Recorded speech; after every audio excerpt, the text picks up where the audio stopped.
திமுக தேர்தல் அறிக்கையில் அளிக்கப்பட்ட வாக்குறுதிகள் கண்டிப்பாக நிறைவேற்றப்படும் என்று அந்த கட்சியின் பொருளாளர் மு க ஸ்டாலின் தெரிவித்துள்ளார்.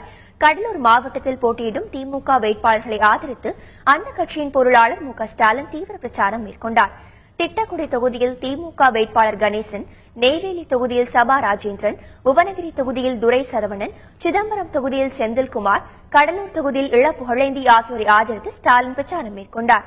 குறிஞ்சிப்பாடி தொகுதியில் திமுக சார்பில் போட்டியிடும் முன்னாள் அமைச்சர் எம்.ஆர்.கே. பன்னீர்செல்வத்தை ஆதரித்து பிரச்சாரம் மேற்கொண்ட ஸ்டாலின், திமுக தேர்தல் அறிக்கையில் அளிக்கப்பட்ட வாக்குறுதிகள் கண்டிப்பாக நிறைவேற்றப்படும் என்றும் தெரிவித்தார்.